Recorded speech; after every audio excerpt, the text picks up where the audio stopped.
I'm Ted Leverette, broadcasting from partneroncall.com. I'm the original business buyer advocate. And for more than 30 years, I've been helping people find and buy the right businesses the right way.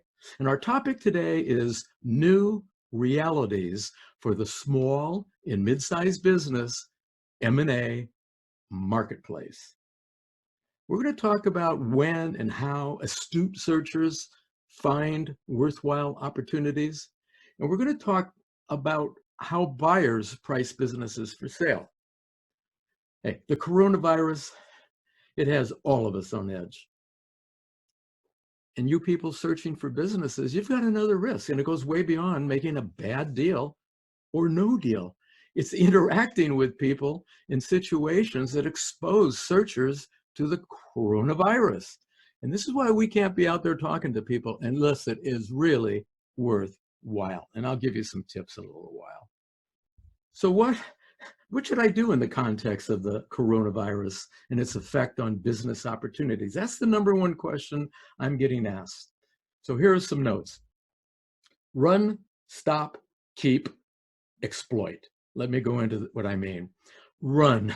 Don't walk away from small businesses for sale that are not mature, profitable, and fairly priced businesses, and that have and can prove that they can sustain their competitive advantages. And one of the questions you should be asking is, how did the company do during the Great Recession? And compare that to other companies in that sector did.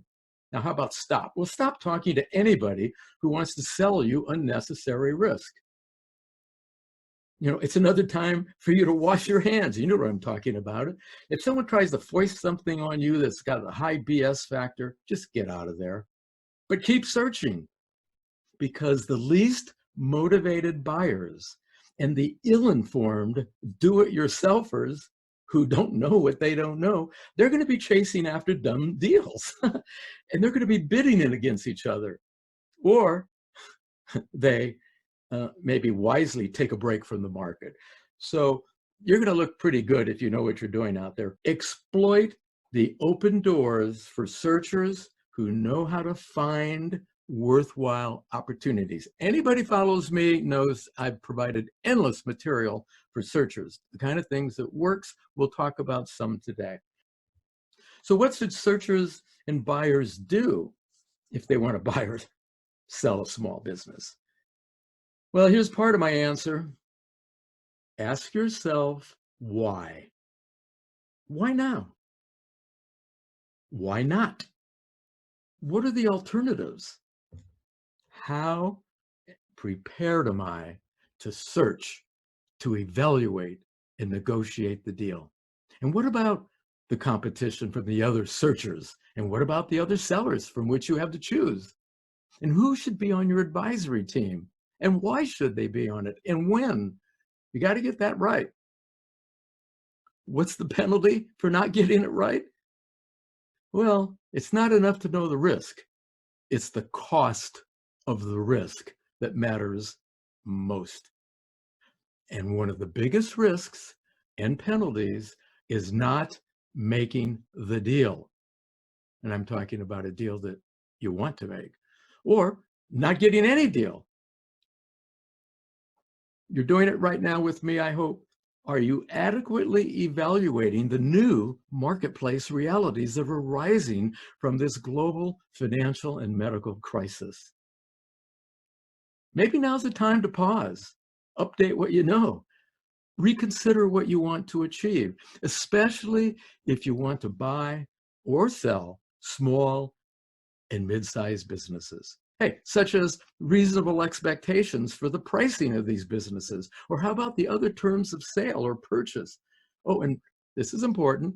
What about post-closing or completion? You know, the kind of things that are going to happen if you buy a business now.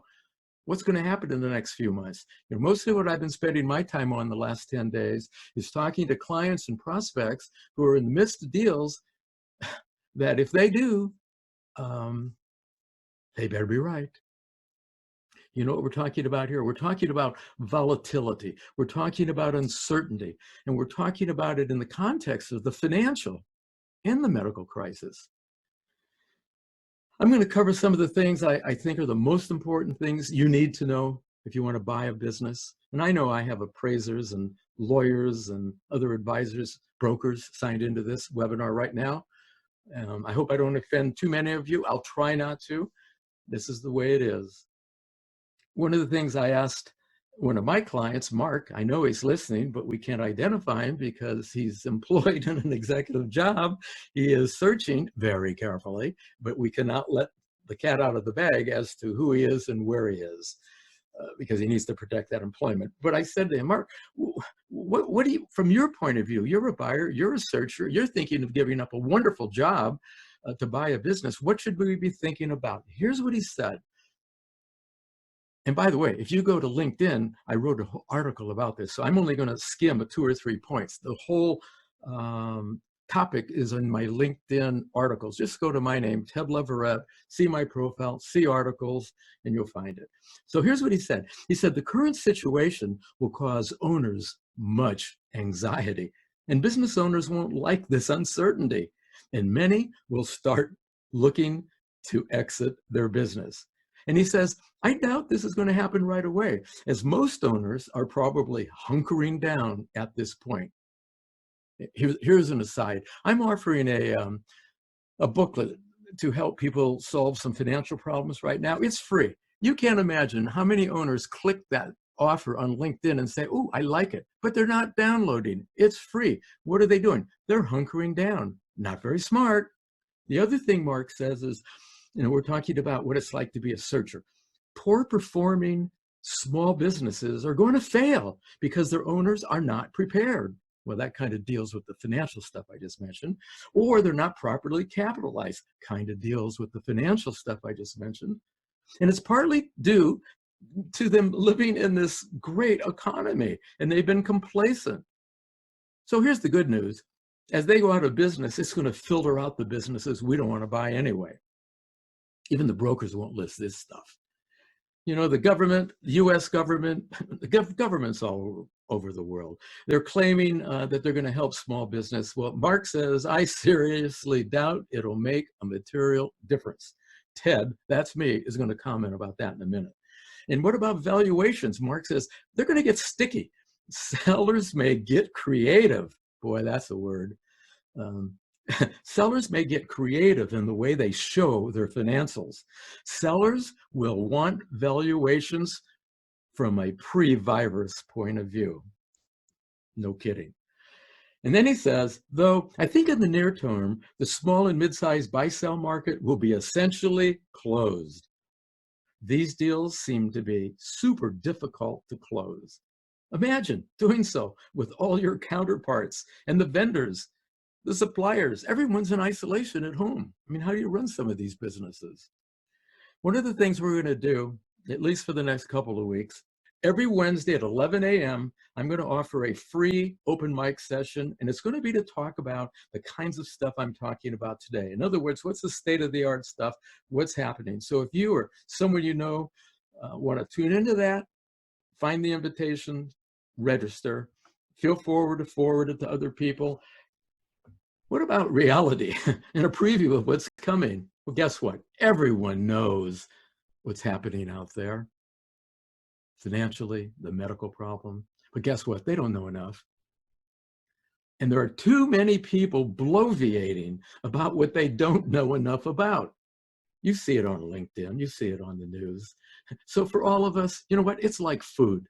We are what we eat. It's a good idea not to accept what's being served to you unless you know it is good for you.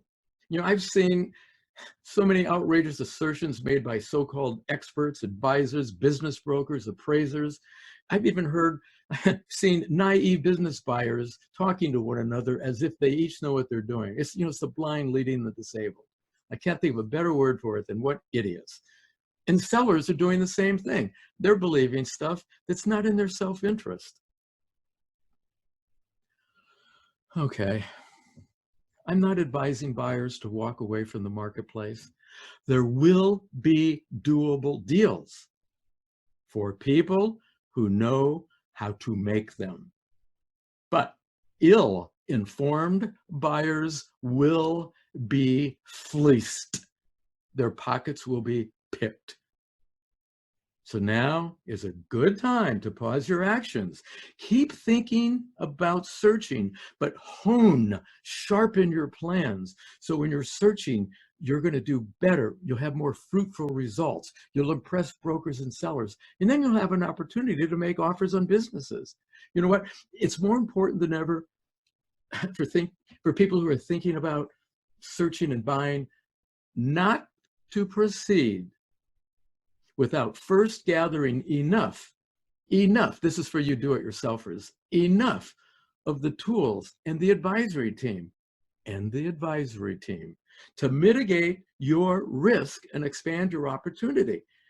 Just because you read a book last year or you're reading all that stuff that's on LinkedIn or in some of the other searcher kinds of online venues, believe me, it's not enough. It's outdated information for the most part. You got to have state-of-the-art information right now or get the hell off the field. You need high-level, big-picture stuff. We'll cover some today. You need strategic advice. We'll cover some today. But that's not enough. We also have to get advice from specialists. But they're not enough. Your legal, your accounting, your appraisal, your brokerage, they're coming at you from their very narrow point of view. Trust me when I say you need detailed, transactional best practices. You need it for search. You need it for analysis. You need it for deal making. And you need it to anticipate what's going to happen post-closing or completion.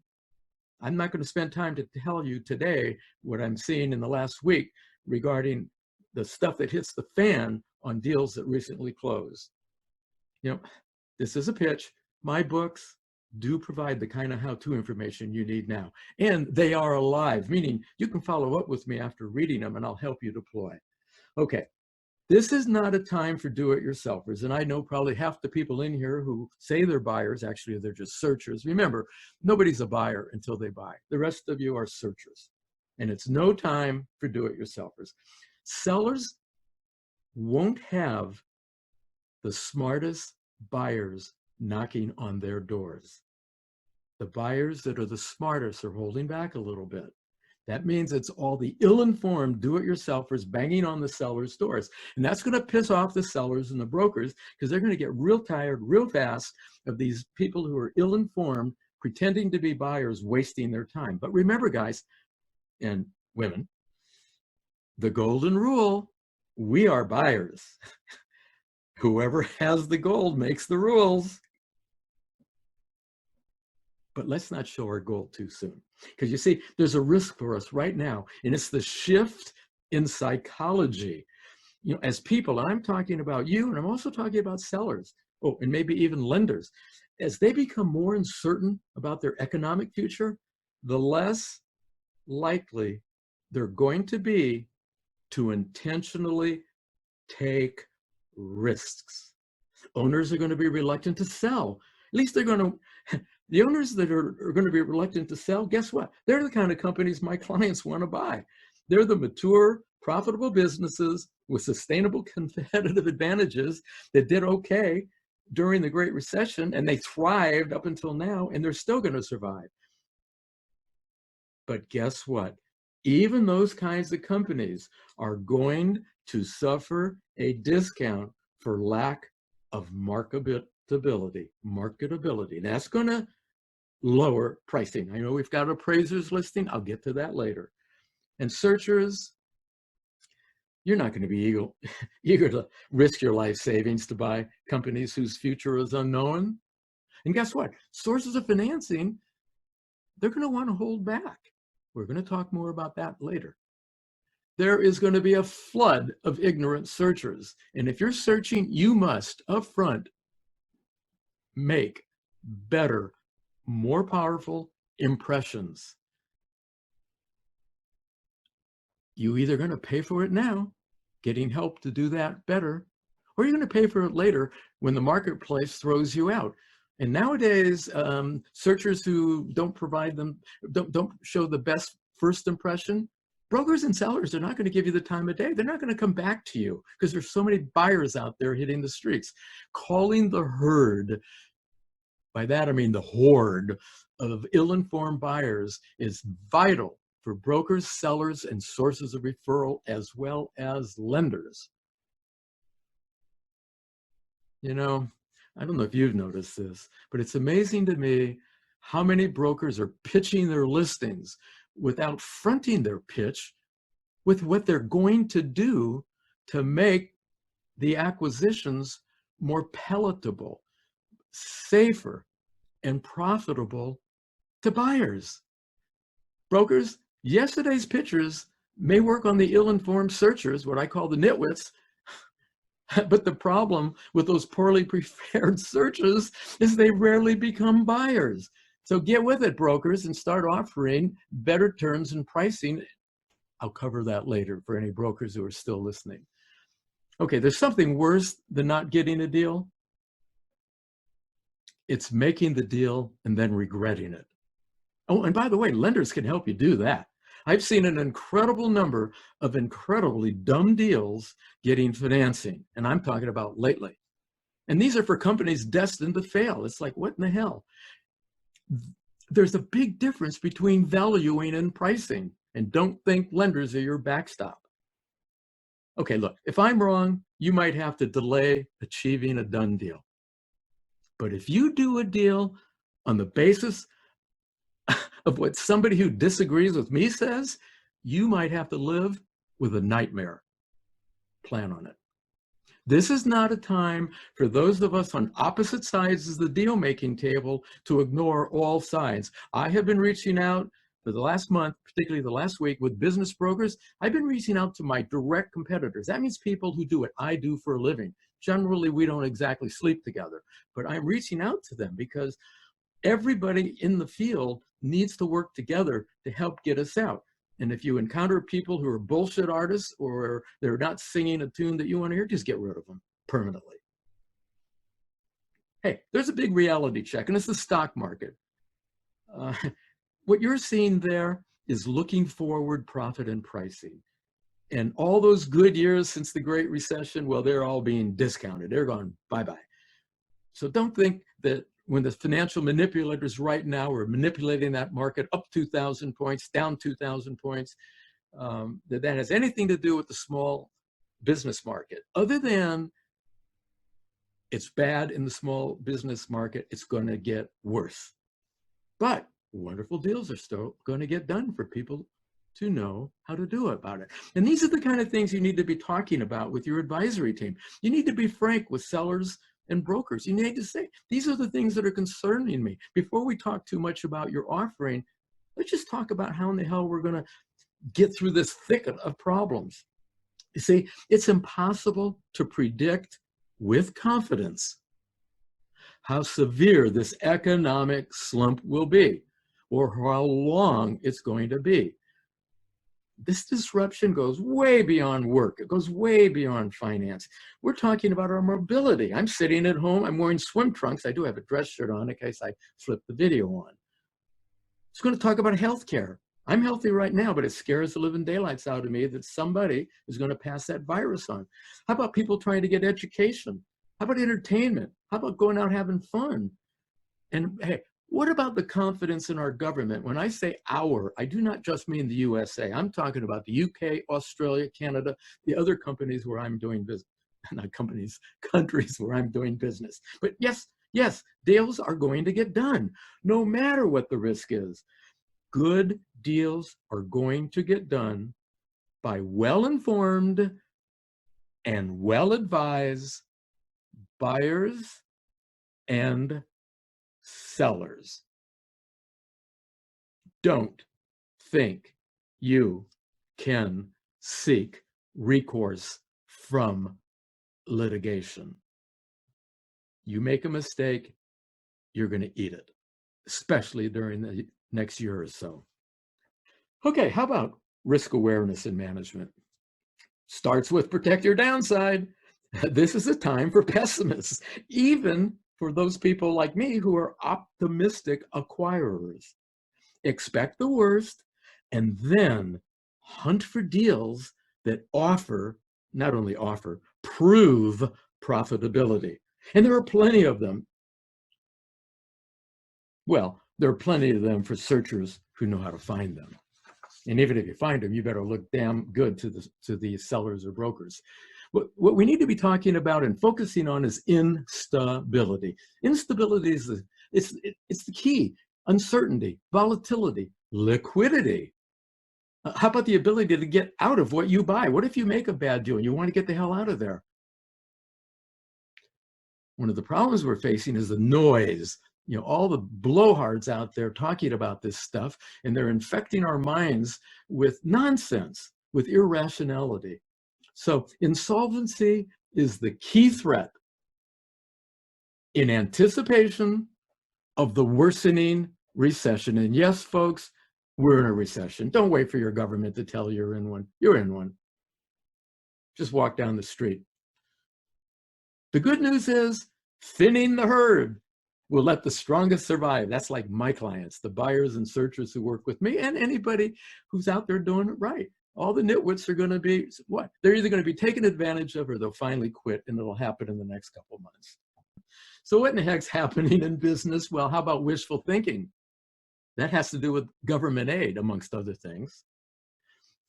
This so-called government aid, it may not be too little, but it's most likely going to be too little, too late for too many small businesses. They're just not going to survive. I talked to somebody yesterday at the SBA. They said, well, here's the reality. We don't know how many people are going to show up at the door with their hands out for money.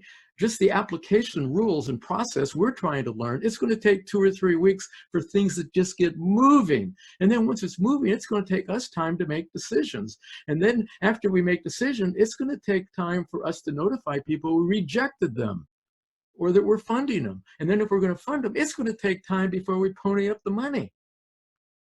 So small business owners, or if you buy a business next week, folks, you better right now deploy, or at least know how to deploy, the financial tactics to protect your downside. I'll cover it more. I already hinted at it. I published a free booklet.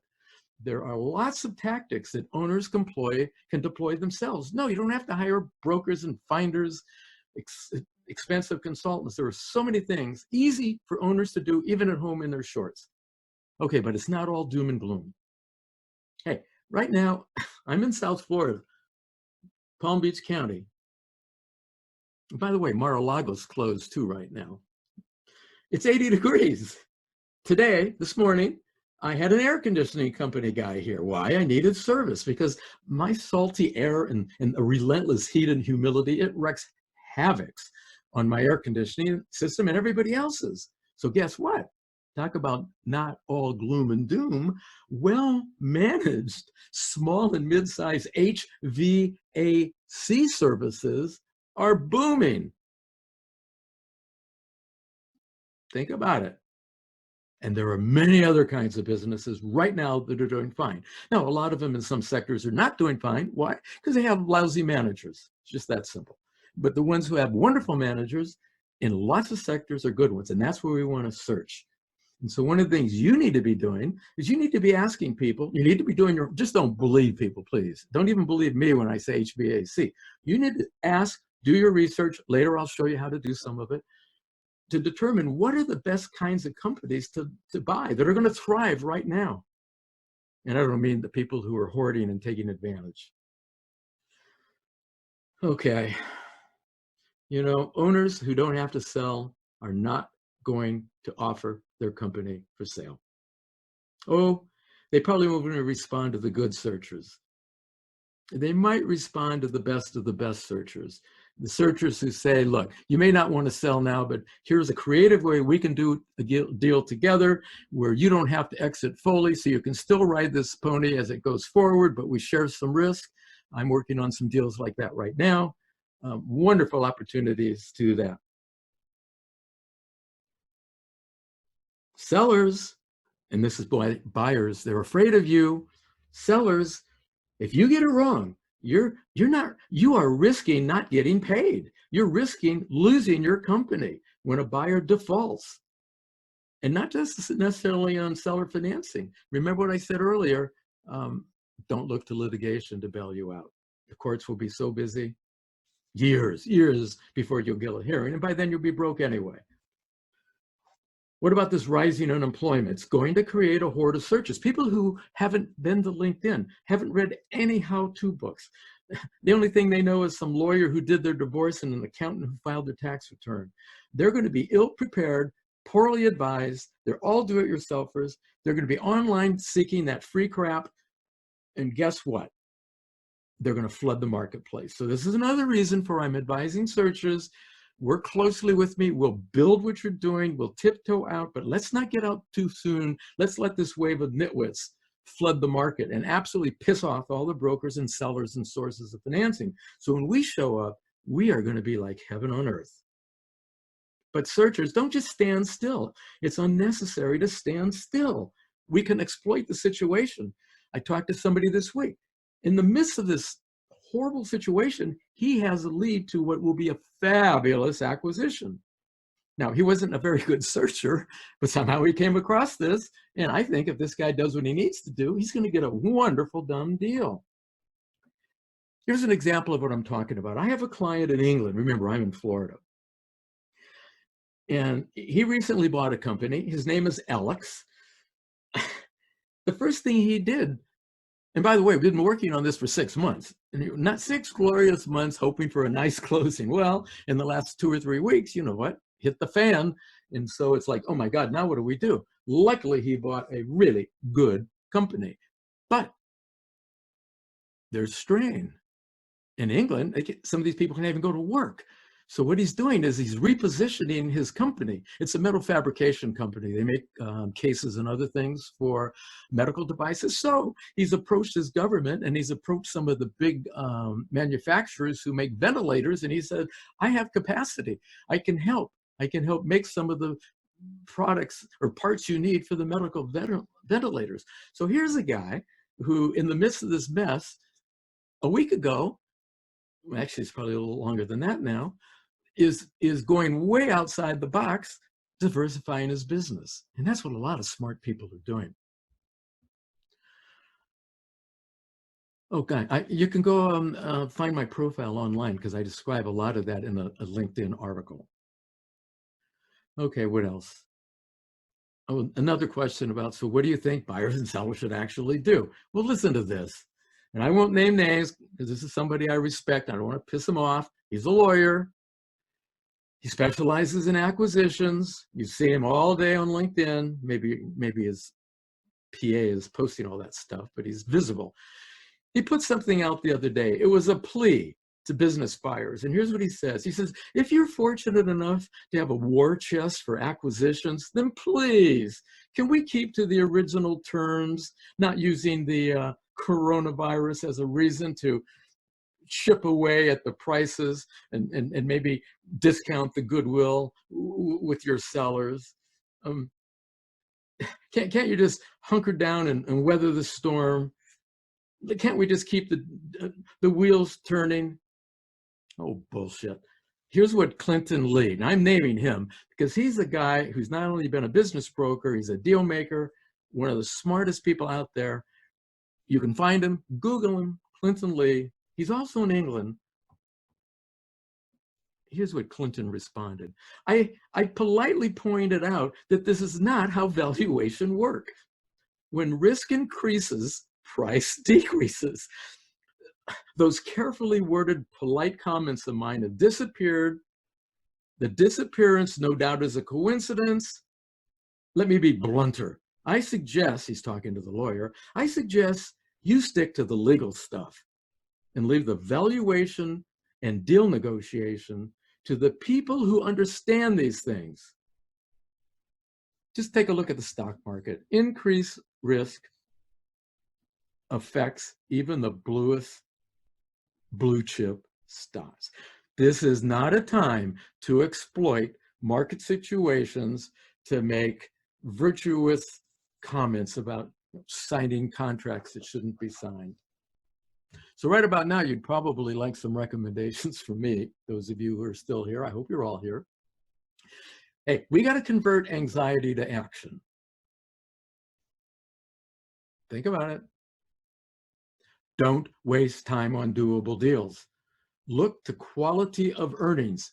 If you don't know what that means, write it down. Google it. Look to quality of earnings. Look to the value and the retention for customers, employees. How about suppliers? It's going to be all about turnover in the next few months, maybe the next year.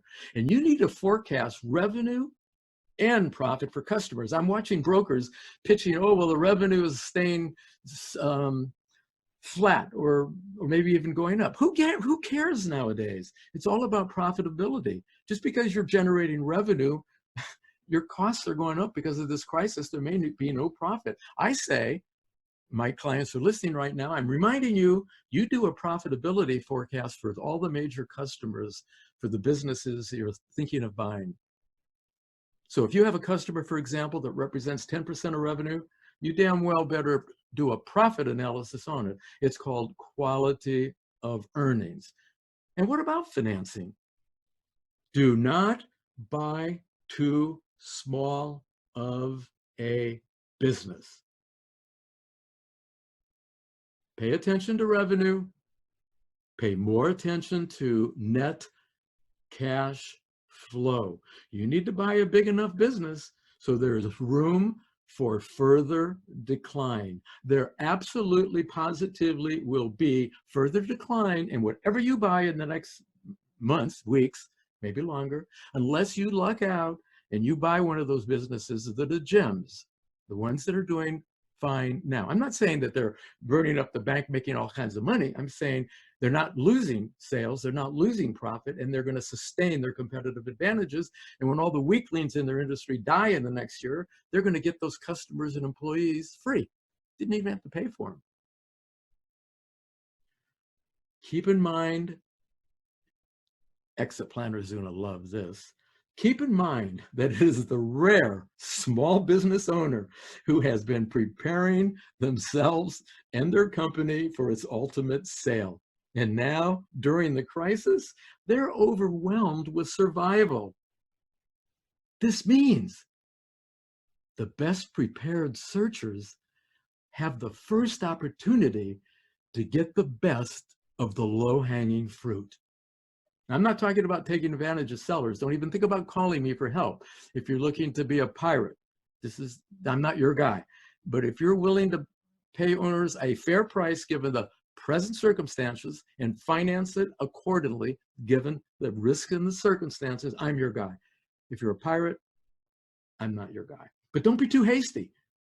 Better deals are going to arrive later. And by later, I mean next week, next month, next year. They're going to have less risk.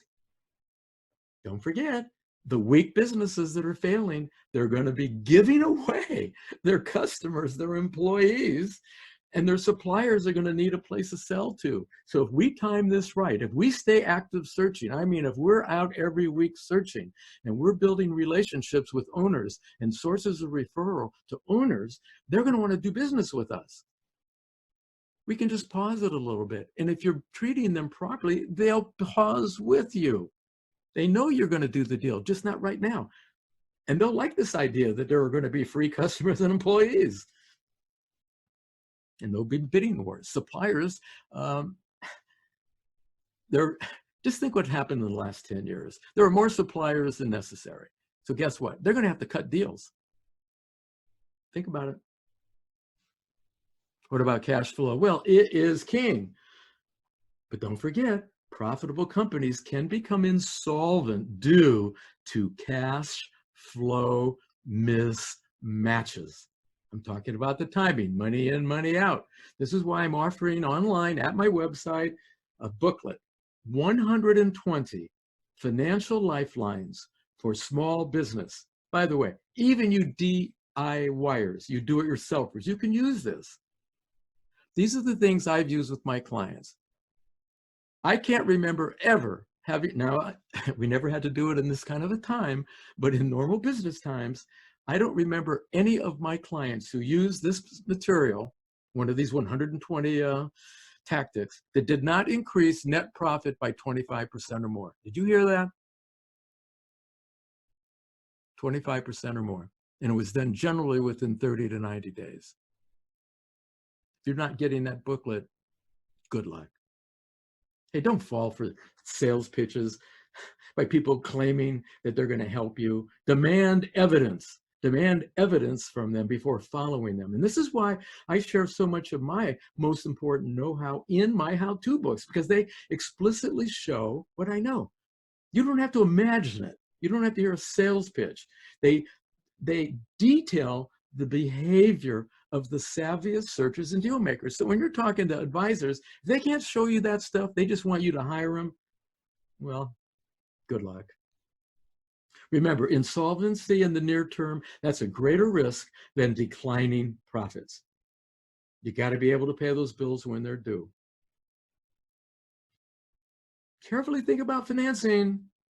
Debt can bite you if you can't make payments when due. And if you're thinking about buying a business, don't let the seller's problem become yours. That's why they want to sell their business. They don't want to face what's coming. You know, even zero interest debt is an obligation. So do not borrow money to save your business or to buy a company unless you are certain you can repay it, the principal. You might have to lose your company, but try not to transfer or risk all your personal assets for a sinking ship. Oh, how about the Small Business Administration? Well, they're offering this low interest federal disaster stuff. Basically, we're talking about working capital loans. They're not going to be available to businesses that are lousy businesses. So you better start doing some of those cash flow tactics that I'm talking about in my Financial Lifeline booklet, because if you start applying to the SBA and they say that you haven't done smart things to take care of yourself, why would they want to throw bad money after good? I mean, good money after bad. Excuse me. It's my money, tax money, yours too. They're going to be looking at, I'm talking about the US now, the SBA and this disaster financing, they're going to be looking at existing cash reserves when determining loan eligibility and need. And they're going to be asking you to have loan documentation for 3 years. Remember what I just said? Cash reserves. That means money now. You better pony up and start creating some extra cash. Oh, what else on that? All right, we already talked about it. You have to pay. Oh, hey, how about franchises? They're all, I don't know about all of them, but the ones I'm seeing advertising on LinkedIn every day, oh, it's a glorious time. Well, you know what, folks? This is a wonderful time for you. If you're thinking about starting a business or buying a franchise, why don't you carefully watch how the franchisors are behaving at the time, right now, the pitches they're making. Find out how they're treating your franchisees. Find out what the franchisees are suffering. What I'm hearing is there are a lot of systems that don't have a clue. So some of the franchisees are high and dry. And so we're going to learn a lot about reality. And of course, one of the biggest problems in franchising is the saturation of businesses by people who really don't know much. And luckily, they had a system that holds them together. But in these uncertain times, there are going to be a whole lot of sinking franchises. Now, the good news is there won't be as much industry saturation. Hey, how about pricing? It's not only my opinion, but because I'm getting this from my reading, and I'm not too much of an alarmist, it may be at least 2 years before we can reliably know what is the fair price to sell or purchase a small or mid-sized business. Oh, it gets worse. The clock won't be effectively running on the new chapter until months, if not longer, for the coronavirus pandemic to end. Oh, and not to mention what the manipulators are doing to our financial system. It's going to take at least 1 year for us to know whether the downturn and the harm it's causing to businesses was an anomaly, something we could ignore. I'll talk more about that later when we talk about appraisal. It's simply not enough to look back to the past few years to price businesses. Go to Biz Buy Sell, look at the pictures, just total crap, excuse me. Look back to the last 3 years, give me a break. It's going to come down to well-informed buyers.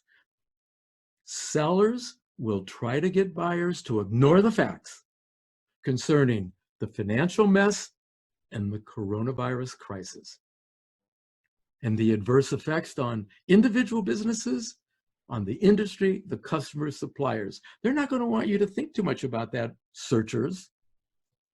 Carefully look to the percentage drop in revenue and profitability since the crisis began. Any business out there that's not doing a daily cash flow report, idiots. If they're not doing it weekly, idiots. What about monthly cash flow? If you talk to owners and brokers who can't show you what's going bank deposit, bank withdrawal in real time, get the hell away from them. Because see, that's a big tip off to the pricing discount at minimum that you should be considering if you make offers. Do not buy into the wishful thinking that this is a good one, I'll talk more about it in a minute.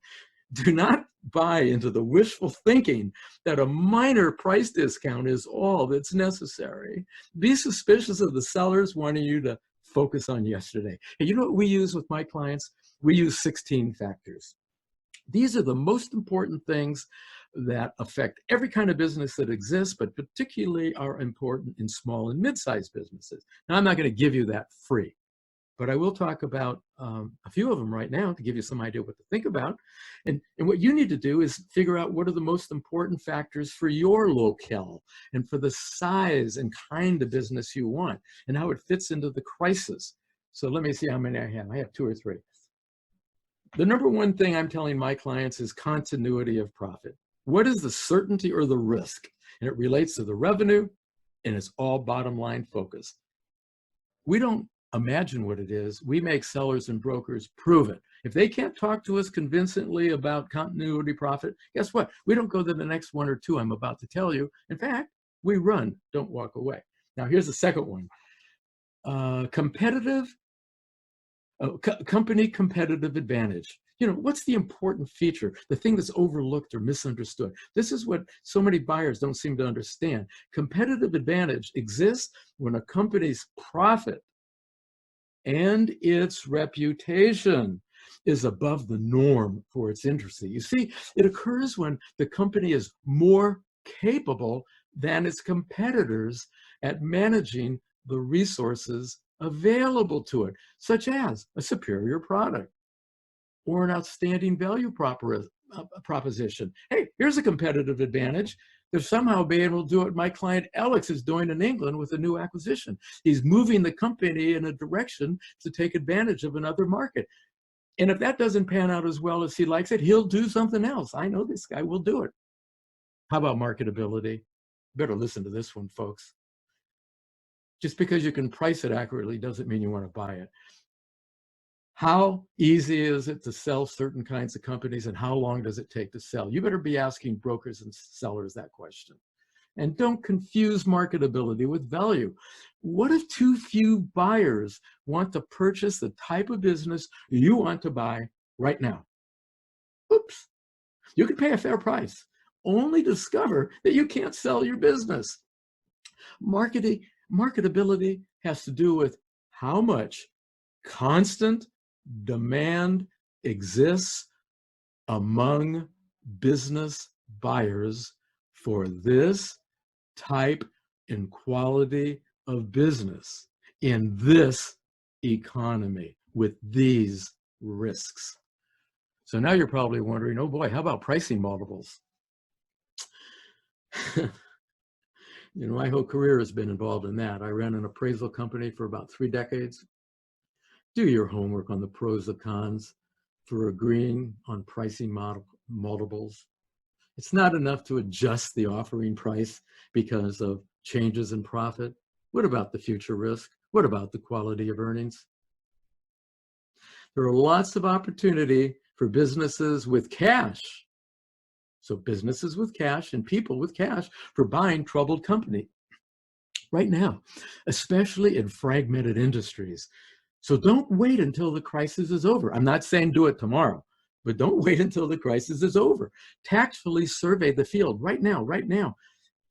Hey, try to be helpful. Seed yourself for future deal making. That's what I have my searchers doing. We're changing their searcher marketing plan where we're building relationships and getting to know owners. We're sharing in their grief. We're trying to help them to the extent we can. We're going to be there when they need us. Whereas other people are slamming lowball offers and treating these sellers, like there's something wrong with them. Hey, it's not their fault that the financial people are manipulating the market and the coronavirus is out there. So we need to get down to the human level. And by the way, with brokers too. But don't be like a deer in the headlights. Do not dither. Act now in your self-interest, searchers. And don't waste time, I've already said it, listening to the talking heads. This is a time to put yourself first. Put your business first. Put your employees first. Your customers first. Your suppliers first. Let them know you're putting them first. They're not going to forget that. There are so many ways that searchers and buyers and sellers can make a difference today with one another without actually doing a deal. But seeding, S-E-E-D, seeding for the deal. Okay, how about the hot shots? How about business brokers? Go to my website and read what I say about brokers. I am not anti-broker. I have 500, I think 62 of them that I've known for a decade or more. They get my e-news. I refer to them. A few refer to me.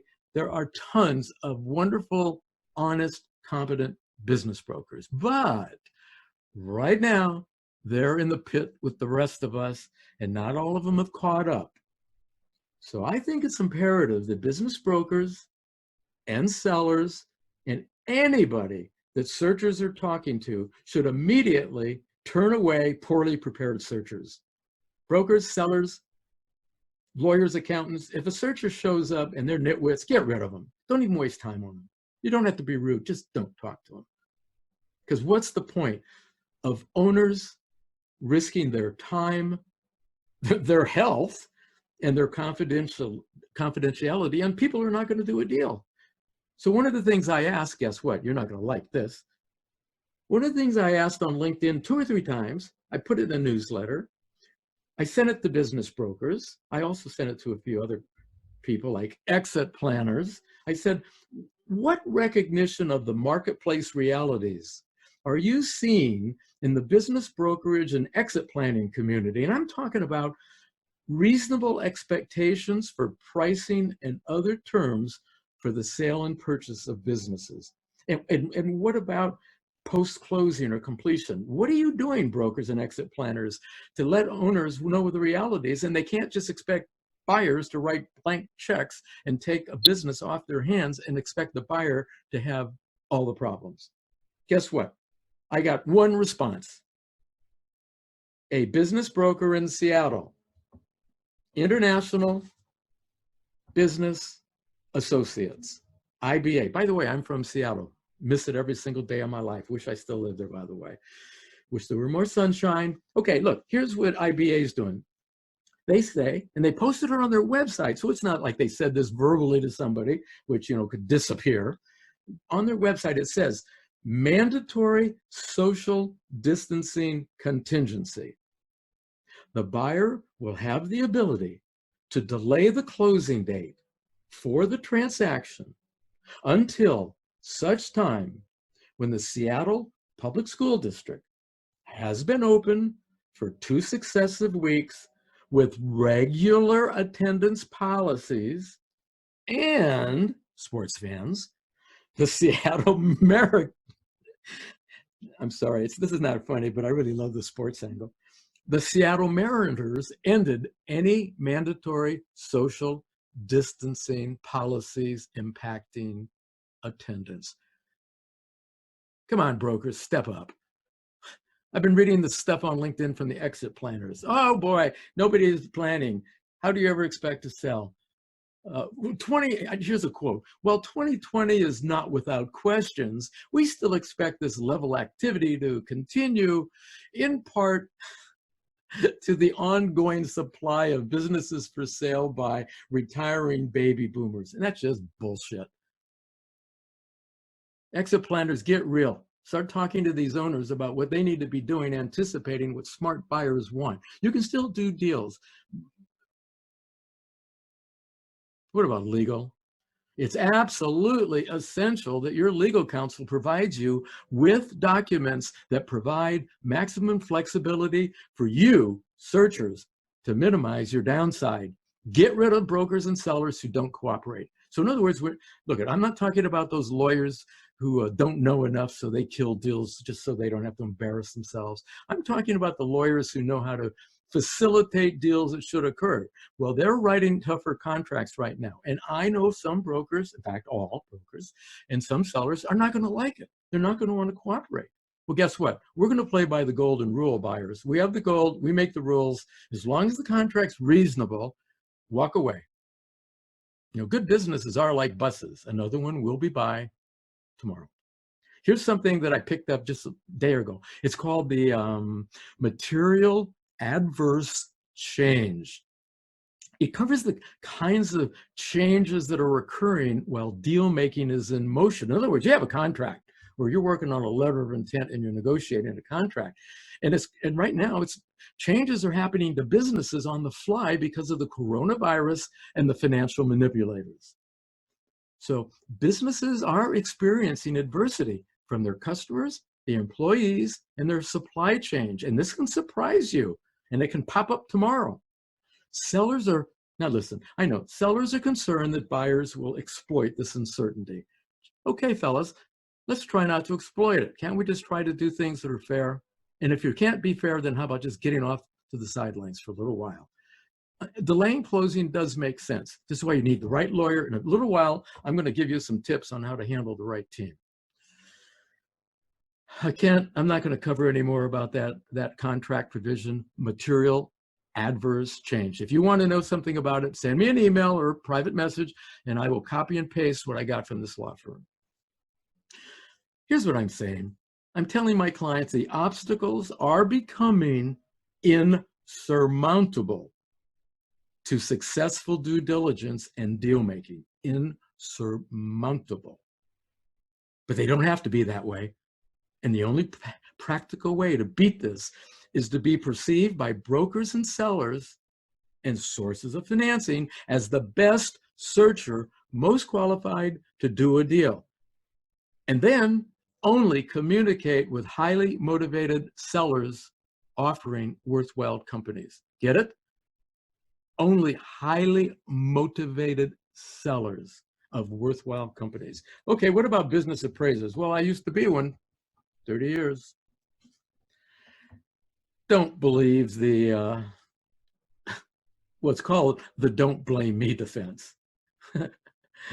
It's the small print in appraisal reports. You know, it's the disclaimer that essentially says the appraiser relied only upon the information provided by the client regarding the performance of the company being valued. Well, folks, good luck with that. If you're a searcher or a buyer, you better pay attention to the don't blame me defense. It's absolutely essential that you searchers diligently compare everything in the appraisal report. Hey, I know I'm going over time now. Sign out if this is not for you, but this is important stuff. It's absolutely essential, searchers, that you diligently compare everything that's in the appraisal report to what you discovered during your due diligence and during your communications with sellers and brokers and everybody else. It's the height of foolishness to unquestionably rely on appraisal reports, and especially during the present crisis. Don't take comfort from lenders willing to finance your acquisition. You're going to have to pay them. So even if they make a bad loan, they're still going to come after you. This week, I heard an appraiser say online, he skips over or minimizes what's happening right now because, well, the previous years are more important, and what's happening right now is, a quote, is just an anomaly. And here's another appraiser.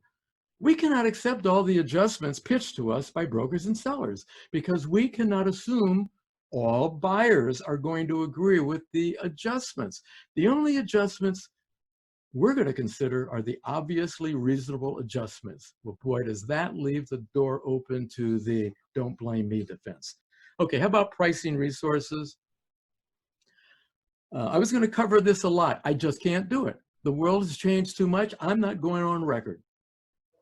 But I will give you a few things to think about. Here's what we're doing with clients. We're going to places like Data USA. It's datausa.io. It's a website. And this place offers tons of material you can use to research industries. You need to do this before you're even thinking about pricing. And there are lots of other databases, but this one's really cool.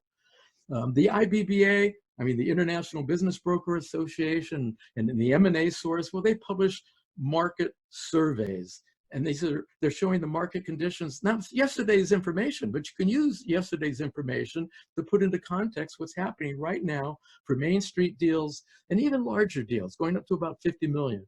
I like some of the stuff coming out of Biz Buy Sell. They're insight reports. They're not exactly comparables, but they're reference point. So get them. Look at the data tables, the sales trends, the transaction activity. How about things like Risk Management Associates, where you get data about financial statements in any line of business to compare to what you're looking at? There are databases that report asking prices and selling prices, so you can see what's actually happening. Now, it's all yesterday information, but in a few months, it'll be today's information. I cannot recommend any databases to anybody except my clients, people who are paying me. It's just too risky. Why? Because some of these private and databases are more reliable than others. That's a nice way to say it. You got to keep these databases in mind because they have to pertain to the size and kind and location of deal that you want. And your advisory team should be able to help you select and evaluate the databases and then help interpret the stuff in it. Now, that top secret pricing formula, guess what? I'm going to stand by it, but I'm not going to define it, because each one of those factors in there is changing right now. When I know more, you'll know more. Folks, stay tuned. I created a LinkedIn group. You can just search for it. It's called Crisis and Opportunity Forum for Business Buyers. Proceed at haste, regret at leisure. Oh, hey, I know we have lawyers listening. I'm looking at some names. There's going to be people aborting transactions. Well, you better be really careful, folks, because if you don't do it right, you not only won't buy a business, but you could lose a lot of assets. Searchers, avoid buyer competition. Don't forget, buying a business, it's all about search. You can't buy it if you can't find it. You've got to be best. You have to be first. You have to be first on scene. You've got to be the first choice of sellers and brokers. You've got to be top of mind for brokers and sellers. Avoid buyer competition and have a winning marketing plan. Okay, here. Be sure when you're talking to advisors, they got to be able to prove that they facilitate deals that should and did occur. Hire the doers, not the talkers. Avoid the advisors who don't know enough about small and mid-sized businessing. Because you see, these people not wanting to make mistakes, these posers, they're more likely to poo-poo worthwhile deals or worse, blessed deals, lousy deals. You know where to find me. I'm Ted Leverette, the business buyer advocate at Partner On Call Network. My website is partneroncall.com. Thanks for listening. I hope it was worthwhile. Please let me know if it was valuable. Private message, email, smoke signal, whatever. We're done.